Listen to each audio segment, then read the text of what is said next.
ಮಿತ್ರರೇ ನಮಸ್ಕಾರ. ನಮ್ಮ ಪಕ್ಕದ ತಮಿಳುನಾಡಿನಲ್ಲಿ ಚುನಾವಣೆ ನಡೆಯೋದಕ್ಕೆ ಇನ್ನೇನು ಕೆಲವೇ ಗಂಟೆಗಳು ಬಾಕಿ ಉಳಿದಿದ್ದಾವೆ. ದಕ್ಷಿಣದ ಅತ್ಯಂತ ಪ್ರಮುಖ ರಾಜ್ಯ ತಮಿಳುನಾಡು. ಅಂತಹ ರಾಜ್ಯದಲ್ಲಿ ಹಲವು ವರ್ಷಗಳ ಬಳಿಕ ತ್ರಿಕೋಣ ಸ್ಪರ್ಧೆ ಏರ್ಪಟ್ಟಿದೆ. ಇಷ್ಟು ವರ್ಷಗಳ ಕಾಲ ತಮಿಳುನಾಡಿನ ರಾಜಕಾರಣ ಅಂತಂದರೆ 5 ವರ್ಷ DMK ಮತ್ತು 5 ವರ್ಷ ಅಣ್ಣಾ DMK. ಇದೇ ರೀತಿಯಾಗಿ ಅಲ್ಲಿ ಅಧಿಕಾರ ಹಸ್ತಾಂತರ ಆಗ್ತಾ ಇತ್ತು. 2021ರಲ್ಲಿ ಜಯಲಲಿತಾ ಆ ಒಂದು ಟ್ರೆಡಿಷನ್ ಅನ್ನು ಬ್ರೇಕ್ ಮಾಡಿದ್ರೂ ಕೂಡ ಅನಂತರದಲ್ಲಿ ಸ್ಟಾಲಿನ್ನೇ ಅಧಿಕಾರಕ್ಕೆ ಬಂದಿದ್ರು. ಆದರೆ ಈ ಬಾರಿ ವಿಧಾನಸಭಾ ಚುನಾವಣೆಯಲ್ಲಿ ತ್ರಿಕೋಣ ಸ್ಪರ್ಧೆ ಏರ್ಪಟ್ಟಿದೆ. TVK ವಿಜಯ್ ಎಮರ್ಜ್ ಆಗ್ತಾ ಇದ್ದಾರೆ. ತಮಿಳುನಾಡು ರಾಜಕಾರಣಕ್ಕೆ ಹೊಸ ಮುಖ. ನಿಮಗೆ ನೆನಪಿರಲಿ, 2024ರ ಲೋಕಸಭಾ ಚುನಾವಣೆ ಸಂದರ್ಭದಲ್ಲೂ ಕೂಡ ತಮಿಳುನಾಡಿನಲ್ಲಿ ತ್ರಿಕೋಣ ಸ್ಪರ್ಧೆ ಉಂಟಾಗಿತ್ತು. BJP ತನ್ನದೇ ಆದಂತಹ ಒಂದು ಅಲಯನ್ಸ್ ಅನ್ನು ರಚಿಸಿಕೊಂಡು ಅವರು ಚುನಾವಣೆಯನ್ನು ಎದುರಿಸಿದ್ರು. ಇನ್ನೊಂದು ಕಡೆ ಅಣ್ಣಾ DMK ಇತ್ತು, ಮತ್ತೊಂದು ಕಡೆ DMK ನೇತೃತ್ವದಲ್ಲಿ ಇಂಡಿ ಅಲಯನ್ಸ್ ಇತ್ತು. 2024ರ ಚುನಾವಣೆಯಲ್ಲಿ ಈ ತ್ರಿಕೋಣ ಸ್ಪರ್ಧೆ ಇದೆಯಲ್ಲ, ಇದು ನೇರವಾಗಿ DMKಗೆ ಲಾಭ ಮಾಡಿಕೊಟ್ಟಿತ್ತು. ಯಾಕೆ ಅಂತಂದ್ರೆ ಅಣ್ಣಾ DMK ಮತ್ತು BJPಯ ವೋಟ್ಗಳು ಛಿದ್ರವಾಗಿದ್ವು. ಇದರ ಲಾಭ INDIA ಕೂಟ ಪಡೆದುಕೊಂಡಿತ್ತು. ತಮಿಳುನಾಡಿನ ಎಲ್ಲಾ ಕ್ಷೇತ್ರಗಳನ್ನು ಅವರು ಕ್ಲೀನ್ ಸ್ವೀಪ್ ಮಾಡಿಬಿಟ್ಟಿದ್ರು. ಈ ಬಾರಿ ವಿಜಯ್ ಕಾರಣದಿಂದಾಗಿ ಉಂಟಾಗಿರುವಂತಹ ಈ ತ್ರಿಕೋನ ಸ್ಪರ್ಧೆ ಇದೆಯಲ್ಲ, ಇದು ತಮಿಳುನಾಡು ರಾಜಕಾರಣದ ದಿಕ್ಕನ್ನು ಬದಲಾಯಿಸುತ್ತೆ ಅಂತ ಅನೇಕರು ಅಭಿಪ್ರಾಯ ಪಡ್ತಾ ಇದ್ರು. ಆದ್ರೆ ಮೊನ್ನೆವರೆಗೂ ಕೂಡ ತಮಿಳುನಾಡು ಚುನಾವಣೆಯಲ್ಲಿ ಕವರ್ ಮಾಡೋದಕ್ಕೆ ಹೋದಂತಹ ನನ್ನ ಪತ್ರಕರ್ತ ಸ್ನೇಹಿತರನ್ನ ಕೇಳಿದ್ರೆ ಅವ್ರು ಹೇಳ್ತಾ ಇದ್ದಿದ್ದು ಒಂದೇ: ತಮಿಳುನಾಡು ರಾಜಕಾರಣದ ಬಗ್ಗೆ ಪ್ರೆಡಿಕ್ಟ್ ಮಾಡೋದಕ್ಕಂತೂ ಸಾಧ್ಯ ಇಲ್ಲ. ಆದ್ರೆ ಸದ್ಯದ ಗ್ರೌಂಡ್ ರಿಯಾಲಿಟಿಯನ್ನ ನೋಡಿದ್ರೆ DMK ಸ್ವಲ್ಪ ಮುಂದಿದ್ದಂತೆ ಕಾಣ್ತಾ ಇದೆ. ಸ್ಟಾಲಿನ್ ಮತ್ತೆ ಅಧಿಕಾರಕ್ಕೆ ಬಂದರೂ ಕೂಡ ಆಶ್ಚರ್ಯ ಇಲ್ಲ ಅಂತ ಹೇಳ್ತಾ ಇದ್ರು. ಆದ್ರೆ ಈಗ ದಿಢೀರಂತ ಚುನಾವಣೆಗೆ ಇನ್ನೇನು ಕೆಲವೇ ಗಂಟೆಗಳು ಬಾಕಿ ಇರುವಂತಹ ಈ ಸಂದರ್ಭದಲ್ಲಿ ಅವರ ಟೋನ್ ಬದಲಾಗಿದೆ. ವಿಜಯ್ ಏನೂ ಜಾದೂ ಮಾಡೋದಿಲ್ಲ ಅಂತ ಹೇಳ್ತಿದ್ದವ್ರೆ ಈಗ ವಿಜಯ್ DMKಗೆ ಸ್ಪೀಡ್ ಬ್ರೇಕರ್ ಆಗ್ತಾರೆ ಅಂತ ಹೇಳ್ತಾ ಇದ್ದಾರೆ. ಬಹಳ ಇಂಟ್ರೆಸ್ಟಿಂಗ್ ಆದಂತಹ ಒಂದು ರಾಜಕೀಯ ಸಮೀಕರಣ ಅಲ್ಲಿ ನಿರ್ಮಾಣ ಆಗಿದೆ. ಅದ್ರ ಬಗ್ಗೆ ಈ ವಿಡಿಯೋದಲ್ಲಿ ನಿಮಗೆ ಡೀಟೇಲ್ ಆಗಿ ತಿಳಿಸ್ಕೊಡ್ತೀನಿ. ನೀವು ಈ ವಿಡಿಯೋನ ಕೊನೆವರೆಗೂ ಮಿಸ್ ಮಾಡದೆ ನೋಡಿ. ಮಿತ್ರರೇ, ತಮಿಳುನಾಡಿನಲ್ಲಿ TVK ಪಕ್ಷ ಸ್ಥಾಪನೆ ಆದ ತಕ್ಷಣ, ಅಂದರೆ ವಿಜಯ್ ತನ್ನ ಪಕ್ಷವನ್ನು ಘೋಷಣೆ ಮಾಡಿದ ತಕ್ಷಣ ತಮಿಳುನಾಡು ರಾಜಕಾರಣದ ಬಗ್ಗೆ ವಿಶ್ಲೇಷಕರು ವಿಶ್ಲೇಷಣೆ ಮಾಡುವಂತಹ ರೀತಿಯೇ ಬದಲಾಗಿತ್ತು. ಯಾರೊಬ್ಬರೂ ಕೂಡ ವಿಜಯ್ರನ್ನ ಕಮಲ ಹಾಸನ್ ಆಗ್ತಾರೆ ಅಥವಾ ವಿಜಯ್ ಕಾಂತ್ರಂತೆ ಆಗ್ತಾರೆ ಅಂತ ಹೇಳ್ತಾ ಇರಲಿಲ್ಲ. ತಮಿಳುನಾಡಿನಲ್ಲಿ ಮತ್ತೊಬ್ಬ MGR ಆಗಬಹುದು ಅಂತ ಅನೇಕರು ಹೇಳ್ತಾ ಇದ್ರು. ಆದರೆ ಕರೂರ್ ಕಾಲ್ತುಳಿತ ಪ್ರಕರಣದ ಬಳಿಕ ವಿಜಯ್ ಕಂಪ್ಲೀಟ್ ಆಗಿ ಡಲ್ ಆಗ್ತಾರೆ. ವಿಜಯ್ ತಮಿಳುನಾಡಿನಲ್ಲಿ ಏನೂ ಜಾದೂ ಮಾಡೋದಕ್ಕೆ ಸಾಧ್ಯ ಇಲ್ಲ ಅಂತ ಅನೇಕರು ಅಭಿಪ್ರಾಯ ಪಡೋದಕ್ಕೆ ಶುರು ಮಾಡ್ತಾರೆ. ಯಾಕೆ ಅಂತಂದರೆ ವಿಜಯ್ಗೆ ಆ ಒಂದು ಇನ್ಸಿಡೆಂಟ್ ಒಂದು ಕಪ್ಪು ಚುಕ್ಕೆ ಆಗುತ್ತೆ. ಅವರು ರಾಜಕೀಯದ ಎಲ್ಲ ಪ್ರಯತ್ನಗಳಿಗೂ ಕೂಡ ಹಿನ್ನಡೆ ಆಗೋದಕ್ಕೆ ಶುರುವಾಗುತ್ತೆ. ಅದಾದ ನಂತರ ವಿಜಯ್ ಅವರ ಕ್ರಮಗಳನ್ನು ನೋಡಿ ವಿಜಯ್ ಇದುವರೆಗೂ ಕೂಡ ಯಾವುದೇ ಮಾಧ್ಯಮಕ್ಕೆ ಒಂದೇ ಒಂದು ಇಂಟರ್ವ್ಯೂವನ್ನು ಕೊಟ್ಟಿಲ್ಲ. ಯಾವ ಮಾಧ್ಯಮವನ್ನು ಕೂಡ ಹತ್ತಿರಕ್ಕೆ ಸೇರಿಸೋದಿಲ್ಲ. ಯಾವುದೇ ಪತ್ರಕರ್ತರನ್ನ ವಿಜಯ್ ಭೇಟಿ ಆಗಬೇಕಾದ್ರೂ ಕೂಡ ಕ್ಯಾಮರಾವನ್ನು ಆಫ್ ಮಾಡಿ ಅದನ್ನು ಹೊರಗಿಟ್ಟು ಬನ್ನಿ ಅಂತ ಹೇಳ್ತಾರೆ. ಅಷ್ಟರ ಮಟ್ಟಿಗೆ ಮಾಧ್ಯಮದಿಂದ ಅಂತರವನ್ನು ಕಾಯ್ದುಕೊಳ್ತಾ ಇದ್ದಾರೆ. ನಿಮಗೆಲ್ಲ ಗೊತ್ತೇ ಇದೆ, ಇವತ್ತಿನ ಚುನಾವಣೆ ಅಂತಂದರೆ ಅಲ್ಲಿ ಮಾಧ್ಯಮಗಳ ರೋಲ್ ಬಹಳ ಇಂಪಾರ್ಟೆಂಟ್ ಆಗಿರುತ್ತೆ. ಮಾಧ್ಯಮಗಳಲ್ಲಿ ಯಾವ ರೀತಿಯಾಗಿ ಪರ್ಸೆಪ್ಷನ್ ಅನ್ನು ಬಿಲ್ಡ್ ಮಾಡ್ತಾರೋ ಅದು ಚುನಾವಣೆಯ ಮೇಲೆ ಪರಿಣಾಮವನ್ನು ಕೂಡ ಬೀರುತ್ತೆ. ಅಂತಹದರಲ್ಲಿ ವಿಜಯ್ ಮಾಧ್ಯಮಗಳನ್ನು ದೂರ ಇಡ್ತಾರೆ. ಇದಕ್ಕೆ ಮುಖ್ಯವಾಗಿ ಕಾರಣ ಆಗಿದ್ದೇ ಕರೂರ್ ಇನ್ಸಿಡೆಂಟ್. ಅನಂತರದಲ್ಲಿ TVKಯ ವಿಜಯ್ ಯಾವುದೇ ದೊಡ್ಡ ರ್ಯಾಲಿಗಳನ್ನು ಮಾಡೋದಕ್ಕೆ ಸಾಧ್ಯವೇ ಆಗಿಲ್ಲ. ಭದ್ರತೆಯ ಕಾರಣದಿಂದಾಗಿ ಸರ್ಕಾರ TVK ರ್ಯಾಲಿಗಳಿಗೆ ಅವಕಾಶವನ್ನು ಕೂಡ ಕೊಟ್ಟಿಲ್ಲ. ಕೆಲ ರ್ಯಾಲಿಗಳು ನಿಗದಿಯಾಗಿದ್ರೂ ಕೂಡ ಸಡನ್ ಆಗಿ ಕ್ಯಾನ್ಸಲ್ ಆದಂತಹ ಘಟನೆಗಳು ಕೂಡ ನಡೆದಿದ್ದಾವೆ. ಅಂದ್ರೆ ವಿಜಯ್ ತನ್ನ ಪೂರ್ಣ ಸ್ಟ್ರೆಂತ್ ಅನ್ನು ಹಾಕಿ ಚುನಾವಣೆಯನ್ನ ಎದುರಿಸೋದಕ್ಕೆ ಸಾಧ್ಯವೇ ಆಗಿರಲಿಲ್ಲ. ಹೀಗಾಗಿ ಈ ಬಾರಿಯ ಚುನಾವಣೆಯಲ್ಲಿ ವಿಜಯ್ ಪ್ರಭಾವ ಅಷ್ಟಿರೋದಿಲ್ಲ ಅಂತ ಅನೇಕರು ಅಭಿಪ್ರಾಯ ಪಡ್ತಾ ಇದ್ರು. ಬಹುತೇಕ ಎಕ್ಸ್ಪರ್ಟ್ಗಳು ಕೂಡ ಅದನ್ನೇ ಹೇಳ್ತಾ ಇದ್ರು. ವಿಜಯ್ ಇನ್ನೊಬ್ಬ ಪ್ರಶಾಂತ್ ಕಿಶೋರ್ ಆಗಬಹುದು. ಯಾವ ರೀತಿಯಾಗಿ ಪ್ರಶಾಂತ್ ಕಿಶೋರ್ ಬಿಹಾರದ ಚುನಾವಣೆಯಲ್ಲಿ ಜಾದೂ ಮಾಡ್ತೀನಿ ಅಂತ ಹೋಗ್ಬಿಟ್ಟು ಅನೇಕ ಜೊತೆ ಚಪ್ಪಲಿಯನ್ನು ಸವಸಿದ್ರು, ಇಡೀ ಬಿಹಾರವನ್ನು ಸುತ್ತಿದ್ರು, ತಾನು ದುಡಿದಂಥ ಹಣವನ್ನೆಲ್ಲ ಇನ್ವೆಸ್ಟ್ ಮಾಡಿದ್ರು. ಆದರೆ ಅವರು ಕಟ್ಟಿದಂತಹ ಜನಸ್ವರಾಜ್ ಪಕ್ಷಕ್ಕೆ ಒಂದೇ ಒಂದು ಸೀಟನ್ನು ಗೆಲ್ಲಿಸೋದಕ್ಕೆ ಪ್ರಶಾಂತ್ ಕಿಶೋರ್ಗೆ ಸಾಧ್ಯ ಆಗಿಲ್ಲ. ವಿಜಯ್ಗೂ ಕೂಡ ಅದೇ ಪರಿಸ್ಥಿತಿ ಬರಬಹುದು ಅಂತ ಅನೇಕರು ಹೇಳ್ತಾ ಇದ್ರು. ಆದರೆ ಮಿತ್ರರೇ, ಚುನಾವಣೆ ಹತ್ತಿರ ಬರ್ತಿದ್ದ ಹಾಗೆ ಇನ್ನೇನು ಕೆಲವೇ ಗಂಟೆಗಳಿದಾವಲ್ಲ, ಈ ಸಂದರ್ಭದಲ್ಲಿ ಟೋನ್ ಬದಲಾಗ್ತಾ ಇದೆ. ಆ ರೀತಿಯ ಅಭಿಪ್ರಾಯವನ್ನು ಯಾರೂ ಕೂಡ ವ್ಯಕ್ತಪಡಿಸೋದಕ್ಕೆ ಸಿದ್ಧ ಇಲ್ಲ. ವಿಜಯ್ 234 ಕ್ಷೇತ್ರಗಳ ಪೈಕಿ 118 ಕ್ಷೇತ್ರವನ್ನು ಗೆದ್ದು CM ಆಗ್ತಾರೆ ಅಂತ ಯಾರೂ ಹೇಳ್ತಾ ಇಲ್ಲ. ಬದಲಾಗಿ ವಿಜಯ್ ತಮಿಳುನಾಡಿನ CM ಅನ್ನು ಬದಲಾಯಿಸ್ತಾರೆ. ಮುಂದಿನ CM ಯಾರು ಅನ್ನೋದನ್ನು ನಿರ್ಧಾರ ಮಾಡುವಂತಹ ಅಧಿಕಾರವನ್ನ ವಿಜಯ್ ಪಡೆದುಕೊಳ್ಳುವಂತಹ ಸಾಧ್ಯತೆ ಇದೆ. ಈ ಒಂದು ಮಾತು ತಮಿಳುನಾಡಿನ ರಾಜಕಾರಣದಲ್ಲಿ ಕೇಳಿಬರೋದಕ್ಕೆ ಶುರುವಾಗಿದೆ. ಮಿತ್ರರೇ, ಈ ಒಂದು ಮಾತನ್ನು ನಾನು ಕೂಡ ಒಂದು ಹಂತಕ್ಕೆ ಒಪ್ಕೊಳ್ತೀನಿ. ಯಾಕೆ ಕೇಳಿದ್ರೆ ವಿಜಯ್ ಯಾವುದೇ ಕಾರಣಕ್ಕೂ ಕೂಡ ಪ್ರಶಾಂತ್ ಕಿಶೋರ್ ರೀತಿ ಆಗೋದಕ್ಕೆ ಸಾಧ್ಯ ಇಲ್ಲ. ಯಾಕೆ ಅಂತಂದರೆ ಮೊದಲನೇದಾಗಿ ತಮಿಳುನಾಡು ಬಿಹಾರ ಅಲ್ಲ. ಬಿಹಾರದ ವೋಟಿಂಗ್ ಪ್ಯಾಟ್ರನ್ನೇ ಬೇರೆ, ತಮಿಳುನಾಡಿನ ವೋಟಿಂಗ್ ಪ್ಯಾಟ್ರನ್ನೇ ಬೇರೆ. ಬಿಹಾರದಲ್ಲಿ ಜಾತಿ ಆಧಾರಿತ ರಾಜಕಾರಣ ನಡೆಯುತ್ತೆ. ಪ್ರಶಾಂತ್ ಕಿಶೋರ್ಗೆ ಯಾವುದೇ ಜಾತಿಯ ಬೆಂಬಲ ಇರಲಿಲ್ಲ. ಹೀಗಾಗಿ ಪ್ರಶಾಂತ್ ಕಿಶೋರ್ಗೆ ಅದು ಬಹಳ ದೊಡ್ಡ ಹಿನ್ನಡೆಗೆ ಕಾರಣ ಆಯಿತು. ಎರಡನೇದಾಗಿ ಬಿಹಾರ ರಾಷ್ಟ್ರ ರಾಜಕಾರಣದೊಂದಿಗೆ ಬೆಸೆದುಕೊಂಡಂತಹ ರಾಜ್ಯ. ಹೀಗಾಗಿ ಅಲ್ಲಿ ಮೋದಿ ಅವರ ಪ್ರಭಾವ ಜಾಸ್ತಿ ಇದೆ. ಆದರೆ ತಮಿಳುನಾಡು ಹಾಗಲ್ಲ. ತಮಿಳುನಾಡು ಪಕ್ಕಾ ಲೋಕಲ್ ಪಾಲಿಟಿಕ್ಸ್, ಪ್ರಾದೇಶಿಕ ರಾಜಕಾರಣ ಜೊತೆಗೆ ದ್ರಾವಿಡ ಪಾಲಿಟಿಕ್ಸ್. ಈ ಕಾರಣದಿಂದಾಗಿ ಅಲ್ಲೇನೇ ಇದ್ರೂ ಕೂಡ DMK ವರ್ಸಸ್ ಅಣ್ಣಾ DMK ಎನ್ನುವಂತಹ ಪರಿಸ್ಥಿತಿ ಇತ್ತು.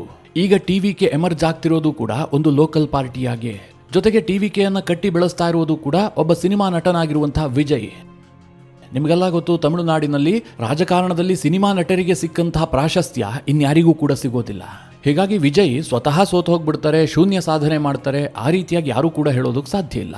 ಆದರೆ ವಿಜಯ್ ಎಷ್ಟು ಪರ್ಸೆಂಟೇಜ್ ವೋಟನ್ನು ಪಡೆದುಕೊಳ್ತಾರೆ, ಅದು ಯಾವ ಪಕ್ಷದ ವೋಟಿಗೆ ಕನ್ನ ಹಾಕ್ತಾರೆ, ಈ ವೋಟಿಂಗ್ ಪರ್ಸೆಂಟೇಜ್ ಅನ್ನು ಸೀಟ್ ಆಗಿ ಎಷ್ಟು ಕನ್ವರ್ಟ್ ಮಾಡ್ತಾರೆ, ಇದರ ಬಗ್ಗೆ ಗೊಂದಲಗಳಿದ್ವು.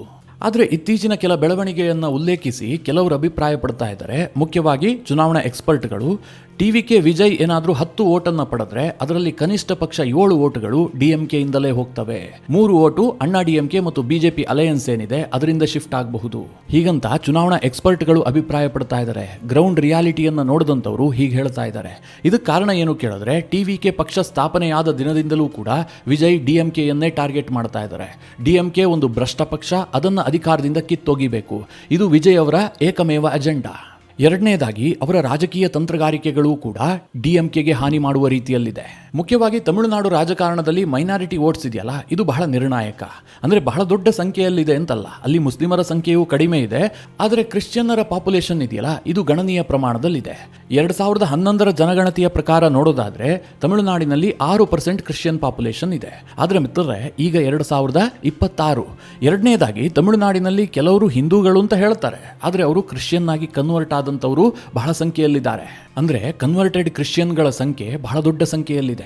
ಇಷ್ಟು ದಿನ ಏನಾಗ್ತಾ ಇತ್ತು ಅಂತಂದ್ರೆ, ಈ ಕ್ರಿಶ್ಚಿಯನ್ಸ್ ಪ್ಲಸ್ ಮುಸ್ಲಿಂ ಈ ಎರಡೂ ವೋಟ್ ಬ್ಯಾಂಕ್ಗಳು ಕೂಡ ಸಾರಾಸಗಟಾಗಿ DMKಗೆ ಹೋಗ್ತಾ ಇತ್ತು.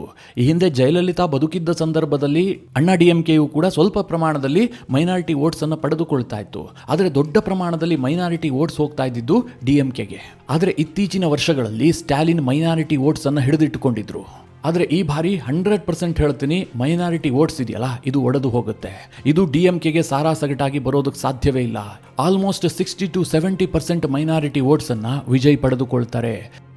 ವಿಜಯ್ ಅವರ ಎಲ್ಲಾ ನಡೆಗಳು ಕೂಡ ಹಾಗೆ ಇದ್ದಾವೆ. ಇದಕ್ಕೆ ಮೊದಲನೇ ಕಾರಣ ಏನು ಕೇಳಿದ್ರೆ, ವಿಜಯ್ ಕೇವಲ ವಿಜಯ್ ಅಲ್ಲ, ಅವರು ಜೋಸೆಫ್ ವಿಜಯ್. ಮೊನ್ನೆ ತಾನೇ ಒಂದು ಚರ್ಚ್ಗೆ ಭೇಟಿ ಕೊಟ್ಟಿದ್ರು. ಅಲ್ಲಿ ಮಂಡಿ ಕಾಲ್ನಲ್ಲಿ ಹೋಗ್ಬಿಟ್ಟು ಪ್ರಾರ್ಥನೆ ಸಲ್ಲಿಸಿದಂತಹ ವಿಡಿಯೋ ತಮಿಳುನಾಡಿನಲ್ಲಿ ಭಾರಿ ಸದ್ದು ಮಾಡಿತ್ತು. ಹೀಗಾಗಿ ವಿಜಯ್ ಕ್ರಿಶ್ಚಿಯನ್ ಮತದಾರರಿಗೆ ಏನು ಕನ್ವೆ ಮಾಡ್ತಾ ಇದ್ದಾರೆ ಅಂತಂದ್ರೆ, ನೀವು ನನ್ನ ಜೊತೆಗೆ ನಿಂತ್ಕೊಳ್ಬೇಕು, ನಾನು ನಿಮ್ಮವನು ಅಂತ. ಇನ್ನೊಂದು ಕಡೆ ಸ್ಟಾಲಿನ್ ಕ್ರಿಶ್ಚಿಯನ್ ಮತಗಳನ್ನು ಸೆಳೆಯೋದಕ್ಕೆ ಪ್ರಯತ್ನ ಮಾಡಿದ್ರೂ ಕೂಡ ಸ್ಟಾಲಿನ್ ಯಾವುದೇ ರೀತಿಯಲ್ಲೂ ಧರ್ಮದಲ್ಲಿ ನಂಬಿಕೆ ಇದ್ದಂತಹ ವ್ಯಕ್ತಿ ಅಲ್ಲ. ಹೆಸರಿಗೆ ಅವರು ಸ್ಟಾಲಿನ್ ಇರಬಹುದು, ಹಾಗಂತ ಅವರೇನು ಕ್ರಿಶ್ಚಿಯನ್ ಅಲ್ಲ. ಆದರೆ ವಿಜಯ್ ಸ್ವಲ್ಪ ಧಾರ್ಮಿಕ ವ್ಯಕ್ತಿ. ಹೀಗಾಗಿ ಕ್ರಿಶ್ಚಿಯನ್ ವೋಟ್ಗಳಿದೆಯಲ್ಲ, ಇದು ವಿಜಯ್ಗೆ ಶಿಫ್ಟ್ ಆಗುವಂಥ ಸಾಧ್ಯತೆಗಳಿದೆ. ಮುಸ್ಲಿಂ ವೋಟ್ಗಳು ಹಾಗೆ DMK ಜೊತೆಗೆ ಇರುತ್ತೆ, ಅದರಲ್ಲಿ ವ್ಯತ್ಯಾಸ ಆಗೋದಿಲ್ಲ. ಅದಕ್ಕೆ ಕಾರಣ ಏನು ಕೇಳಿದ್ರೆ, TVK ಗೆದ್ದ ನಂತರದಲ್ಲಿ NDA ಮೈತ್ರಿಕೂಟವನ್ನು ಸೇರುವಂಥ ಸಾಧ್ಯತೆಗಳಿದ್ದಾವೆ. ಆ ರೀತಿಯ ವಾತಾವರಣವನ್ನು ನಿರ್ಮಿಸಲಾಗ್ತಾ ಇದೆ. TVKಯನ್ನು BJPಯ B ಟೀಮ್ ಅಂತ DMK ಅವರು ಕರೀತಾ ಇದ್ದಾರೆ. ಅಂದರೆ TVK ಪಕ್ಷ ಎಲ್ಲೂ ಕೂಡ BJP ಮತ್ತು ಅಣ್ಣಾ DMKಯನ್ನು ಹೆಚ್ಚು ಟಾರ್ಗೆಟ್ ಮಾಡ್ತಾ ಇಲ್ಲ. ಒಂದು ಹಂತಕ್ಕೆ ಸಾಫ್ಟ್ ಕಾರ್ನರ್ ತೋರಿಸಿದಂತೆ ಇದೆ. ಈ ಕಾರಣದಿಂದಾಗಿ ತಮಿಳುನಾಡಿನ ಮುಸ್ಲಿಮರು TVKಗೆ ವೋಟ್ ಹಾಕುವಂತ ಸಾಧ್ಯತೆಗಳು ಕಡಿಮೆ ಇದೆ. ಇನ್ನು ತಮಿಳುನಾಡು ಕೂಡ ಕರ್ನಾಟಕದಂತೆ ರಾಜಕೀಯ ಪರಿಸ್ಥಿತಿಯನ್ನು ಹೊಂದಿದೆ. ಅಲ್ಲಿನ ಜನರಿಗೆ ಬೋರ್ ಆಗುವಂತಹದ್ದು ಬೇಗ. ಅಂದ್ರೆ ಒಂದೇ ಸರ್ಕಾರವನ್ನ ರಿಪೀಟೆಡ್ಲಿ ಅವರು ನೋಡೋದಕ್ಕೆ ಇಷ್ಟಪಡೋದಿಲ್ಲ. ಹೇಗೆ ಕರ್ನಾಟಕದಲ್ಲಿ 5 ವರ್ಷಕ್ಕೆ ಅಧಿಕಾರವನ್ನು ಬದಲಾಯಿಸ್ತಾ ಇರ್ತಾನೋ ಮತದಾರ, ಅದೇ ರೀತಿಯಾಗಿ ತಮಿಳುನಾಡಿನಲ್ಲೂ ಕೂಡ. ಹೀಗಾಗಿ 2021ರ ಚುನಾವಣೆಯಲ್ಲಿ DMKಗೆ ಮತ ಕೊಟ್ಟಿದ್ರಲ್ಲ, ಪಳನಿಸ್ವಾಮಿಯನ್ನು ಬದಲಾಯಿಸಬೇಕು ಅಂತ ವೋಟರ್ಸ್ ಈಗ ಮತ್ತೆ ಪಳನಿಸ್ವಾಮಿಗೆ ಅಧಿಕಾರ ಕೊಡೋದಕ್ಕಿಂತಲೂ ಹೆಚ್ಚಾಗಿ ಒಬ್ಬ ಯಂಗ್ಸ್ಟರ್ ಆದಂಥ ವಿಜಯ್ಗೆ ಅಧಿಕಾರ ಕೊಟ್ಟರೆ ಹೇಗೆ, ಅವರಿಗೂ ಒಂದು ಚಾನ್ಸ್ ಕೊಟ್ಟು ನೋಡೋಣ, ತಮಿಳುನಾಡಿನ ಸ್ಥಿತಿ ಇನ್ನಷ್ಟು ಬದಲಾಗಬಹುದು, ಈ ರೀತಿಯಾಗಿ ಯೋಚನೆ ಮಾಡ್ತಾ ಇದ್ದಾನೆ. ಇದು ಗ್ರೌಂಡ್ ರಿಪೋರ್ಟ್ ಮಾಡಿದಂಥ ಪ್ರತಿಯೊಬ್ಬ ರಿಪೋರ್ಟರ್ಗಳು ಕೂಡ ಹೇಳ್ತಾ ಇರುವಂಥ ಮಾತು. ನೀವು ಕೆಲ ಇಂಟರ್ವ್ಯೂಗಳನ್ನು ನೋಡ್ತಾ ಇರಿ, ಅದರಲ್ಲಿ ತುಂಬ ಜನ ಏನು ರಿಯಾಕ್ಟ್ ಮಾಡ್ತಾರೆ, ವಿಜಯ್ಗೆ ಒಂದು ಚಾನ್ಸ್ ಕೊಡೋದ್ರಲ್ಲಿ ತಪ್ಪೇನೂ ಇಲ್ಲ ಅಂತ. ಈ ಭಾವನೆ ಇದೆಯಲ್ಲ, ಚುನಾವಣೆ ಹತ್ತಿರ ಆಗ್ತಿದ್ದ ಹಾಗೆ ಇದು ಜಾಸ್ತಿ ಆಗ್ತಾ ಇದೆ. ಇದು ಯಾವ ಮಟ್ಟಿಗೆ ಹೆಚ್ಚಾಗಿದೆ ಅನ್ನೋದನ್ನ ಉದಯನಿಧಿ ಸ್ಟಾಲಿನ್ ಮತ್ತು ಸ್ಟಾಲಿನ್ ಅವರ ಒತ್ತಡವನ್ನ ನೋಡಿದ್ರೆ ನಿಮಗೆ ಅರ್ಥ ಆಗುತ್ತೆ. ವಿಜಯ್ ರಾಜಕೀಯಕ್ಕೆ ಎಂಟ್ರಿ ಆಗಿ ವರ್ಷಗಳೇ ಕಳೆದಿದೆ. TVK 2026ರಲ್ಲಿ ಚುನಾವಣೆಗೆ ಸ್ಪರ್ಧಿಸುತ್ತೆ ಅನ್ನುವಂಥದ್ದು ಕನ್ಫರ್ಮ್ ಆಗಿದ್ದಂತಹ ವಿಚಾರ. ವಿಜಯ್ ಅವರ ಟಾರ್ಗೆಟ್ ಸ್ಟಾಲಿನ್, ಇನ್ನೊಂದು ಕಡೆಯಲ್ಲಿ DMK ಅನ್ನೋದು ಗೊತ್ತಿದ್ದಂತಹ ವಿಚಾರವೇ. ಆದರೂ ಸಹ MK ಸ್ಟಾಲಿನ್ ಬಾಯಲ್ಲಿ ಒಮ್ಮೆಯೂ ಕೂಡ TVK ವಿಜಯ್ ಹೆಸರು ಬಂದೇ ಇರಲಿಲ್ಲ. ಅವರು ನೇರವಾಗಿ ವಿಜಯ್ ಹೆಸರಿಟ್ಕೊಂಡು ಟೀಕೆ ಮಾಡ್ತಲೇ ಇರಲಿಲ್ಲ. ಆದರೆ ಕಳೆದ 3-4 ದಿನಗಳಿಂದ ಸ್ಟಾಲಿನ್ ಬಾಯಲ್ಲೂ ಕೂಡ ವಿಜಯ್ ಬಗ್ಗೆ ಟೀಕೆ ವ್ಯಕ್ತವಾಗ್ತಾ ಇದೆ.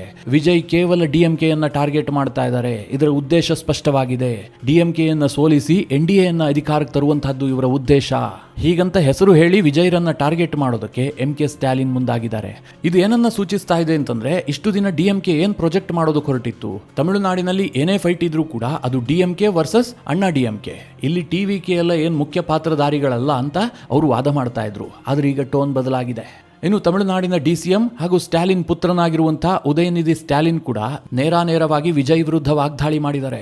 ವಿಜಯ್ ಒಬ್ಬ ಲೇಜಿ ಫೆಲೋ, ಆತನನ್ನು ನೀವೇನಾದ್ರೂ ಗೆಲ್ಲಿಸಿದ್ದೆ ಆದ್ರೆ ಆತನ ಅರಮನೆಯನ್ನ ನೀವು ಪ್ರವೇಶ ಮಾಡೋದಕ್ಕೆ ಸಾಧ್ಯವೇ ಇಲ್ಲ, ಆತನನ್ನ ನೀವು ಯಾವತ್ತೂ ಕೂಡ ಮೀಟ್ ಆಗೋದಕ್ಕೆ ಸಾಧ್ಯ ಇಲ್ಲ, ಬಹಳ ಲೇಜಿ ಆತ, ಯಾವುದೇ ಕಾರಣಕ್ಕೂ ಆತನಿಗೆ ಓಟ್ ಹಾಕಬೇಡಿ ಅಂತೇಳಿ ಉದಯನಿಧಿ ಪ್ರಚಾರ ಮಾಡಿದ್ದಾನೆ. ಅಲ್ಲಿಗೆ ಸ್ಪಷ್ಟ ಆಗ್ತಿರೋದೇನು ಕೇಳಿದ್ರೆ, ಈ ಬಾರಿಯ ಚುನಾವಣೆಯಲ್ಲಿ ವಿಜಯ್ ಡಿಎಂಕೆಯ ಓಟಿಗೆ ಕನ್ನ ಹಾಕುವಂತಹದ್ದು ಸ್ಪಷ್ಟ. ಈಗಿರುವಂತಹ ಪ್ರಶ್ನೆ ಏನು ಕೇಳಿದ್ರೆ, ವಿಜಯ್ ವೋಟ್ ಡಿವೈಡ್ ಮಾಡಿಬಿಟ್ಟು ಕೇವಲ ವೋಟಿಂಗ್ ಪರ್ಸೆಂಟೇಜ್ ಅನ್ನು ಮಾತ್ರ ಪಡೆದುಕೊಳ್ತಾರಾ ಅಥವಾ ಸೀಟ್ ಆಗಿ ಅದನ್ನು ಕನ್ವರ್ಟ್ ಮಾಡಿಬಿಟ್ಟು ಮುಂದಿನ ಸರ್ಕಾರ ರಚನೆಯಲ್ಲಿ ಪಾತ್ರ ವಹಿಸ್ತಾರಾ? ಇದು ಸದ್ಯಕ್ಕಿರುವಂತಹ ಪ್ರಶ್ನೆ. ಮಿತ್ರರೇ, ಈ ಚುನಾವಣೆ ಹತ್ರ ಬರ್ತಿದ್ದಂತೆ ಅಲ್ಲಾಗುವಂತಹ ಬೆಳವಣಿಗೆಗಳಿದಾವಲ್ಲ, ಅದು ಬಹಳ ಇಂಟ್ರೆಸ್ಟಿಂಗ್ ಆಗಿರುತ್ತೆ. ಈ ತಮಿಳುನಾಡು ಇರಬಹುದು, ಕರ್ನಾಟಕ ಇರಬಹುದು, ಈ ಎಲ್ಲ ರಾಜ್ಯಗಳಲ್ಲಿ ಕೊನೆಯ ಕ್ಷಣದಲ್ಲಿ ಆಗುವಂತಹ ರಾಜಕೀಯ ಬೆಳವಣಿಗೆಗಳು ಸಿಕ್ಕಾಪಟ್ಟೆ ಪ್ರಭಾವವನ್ನು ಕೂಡ ಬೀರುತ್ತೆ. ತಮಿಳುನಾಡಿನಲ್ಲಿ ಸಾಕಷ್ಟು ಮನಿ ಪವರ್ ಕೂಡ ನಡೆಯುತ್ತೆ. ಡಿಎಂಕೆ ಬಳಿಯಲ್ಲಿ ಅದು ಬೇಕಾದಷ್ಟಿದೆ, ಅದು ಕೂಡ ಚುನಾವಣೆಯಲ್ಲಿ ಬಹಳ ಮುಖ್ಯವಾದಂತಹ ಫ್ಯಾಕ್ಟರೇ. ಹೀಗಾಗಿ ಡಿಎಂಕೆ ಸೋತೇ ಹೋಗ್ಬಿಡುತ್ತೆ ಅಂತ ಹೇಳೋದಕ್ಕೆ ಸಾಧ್ಯ ಇಲ್ಲ, ಆದರೆ ಟಿವಿಕೆ ವಿಜಯ್ ಡಿಎಂಕೆಗೆ ದೊಡ್ಡ ಡ್ಯಾಮೇಜ್ ಮಾಡೋದಂತೂ ಗ್ಯಾರಂಟಿ. ಈ ಎಲ್ಲ ವಿಚಾರಗಳ ಕುರಿತಾಗಿ ನಿಮ್ಮ ಅನಿಸಿಕೆ ಅಭಿಪ್ರಾಯಗಳೇನು? ಕಮೆಂಟ್ ಮಾಡುವ ಮೂಲಕ ನಮಗೆ ತಿಳಿಸಿ. ಹಾಗೆ ನಿಮಗೆ ಈ ವಿಡಿಯೋ ಇಷ್ಟವಾದರೆ ಲೈಕ್ ಮಾಡಿ, ಜೊತೆಗೆ ನೀವಿನ್ನೂ ನಿಮ್ಮ ನೆಚ್ಚಿನ ಸಂಸ್ಕಾರ ಸೌರಭ ಯೂಟ್ಯೂಬ್ ಚಾನಲ್ನ ಸಬ್ಸ್ಕ್ರೈಬ್ ಮಾಡಿಲ್ಲ ಅಂತಾದರೆ ಈ ಕೂಡಲೇ ಸಬ್ಸ್ಕ್ರೈಬ್ ಮಾಡಿ, ಮುಂದಿನ ಎಲ್ಲ ಅಪ್ಡೇಟ್ಗಳ ನೋಟಿಫಿಕೇಷನ್ಗಾಗಿ ಬೆಲ್ ಐಕಾನ್ ಒತ್ತಿ.